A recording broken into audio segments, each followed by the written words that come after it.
Kia ora, Mr Chair. Thank you for the call.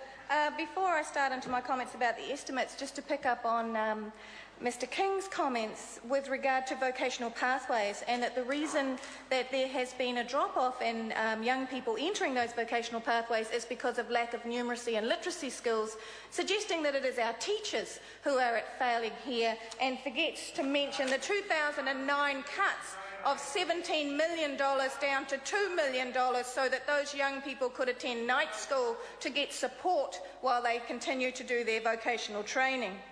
Now, Mr Chair, this National Party once did have strong vision around education and did some fantastic work with the education sector, and I'm referring to the work that was done by the Right Honourable Lockwood Smith and the sector with regard to the New Zealand curriculum.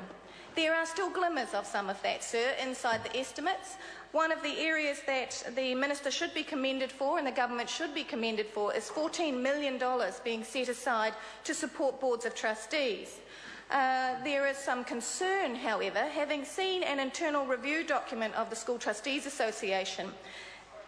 That $14 million should be used, quite rightly, to support the improvement of professional development delivery to boards of trustees and to support them in their work, but it should not be used as a way to tie the School Trustees Association closer to the government and therefore be dependent upon their whims as they seek to remain independent and represent the views of boards of trustees around education in this country.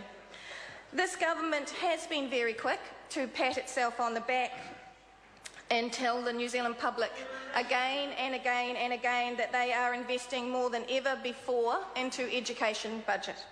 And this may well be true. However, it is also highly likely that this government currently presides over the greatest waste of valuable education dollars New Zealand has ever seen, and I would warn the New Zealand public of listening to anybody who uses statistics, as there is a great saying, fiddle the figures to fit the facts.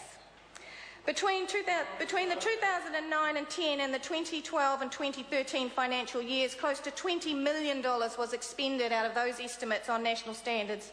In these estimates, in the 2013-2014 estimates, another $8.5 million will be spent on these unnecessary and flawed national standards in an attempt to make them relevant. Another $8.5 million of taxpayers' money to support a facade of a crisis and data collection perpetrated on the parents of New Zealand by the National Party during the 2008 election campaign. So that takes us close to $30 million on an untested and an unnecessary set of bureaucratic markers that tell us absolutely nothing we didn't already know. Our schools knew those children in the 1 to 3 stay-on areas of the bell curve, the tail of underachievement. The Minister still uses that term because we knew it then, we know it now, and $30 million has not changed that fact. But wait, there is more. In Budget 2013, there's another $7.5 million to be spent on the introduction of the PACT tool, a tool that this government hopes will distract the education sector and New Zealand parents long enough to delay the hard questions around spending until after the 2014 election.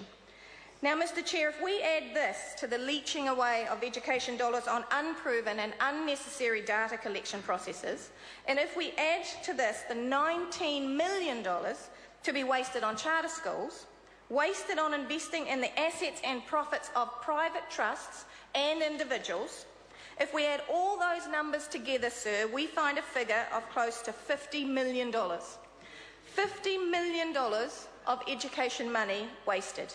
Close to 50 million taxpayers' dollars that have never touched a single New Zealand child. While at the same time, Mr Chair, we have children sitting in schools in Newlands, in schools on the Kapia coast, in reality, sir, schools all over New Zealand who are unable to gain state funding for literacy support, while at the same time the bureaucracy around national standards grows daily. That is what the teachers and the schools and the opposition try to get across to the public of New Zealand. Do not accept the rhetoric that is given to you that the collection of data makes a single difference for a child sitting in your school.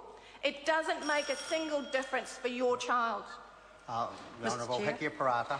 Mr Chair, I'm absolutely delighted to make a contribution to tonight's debate.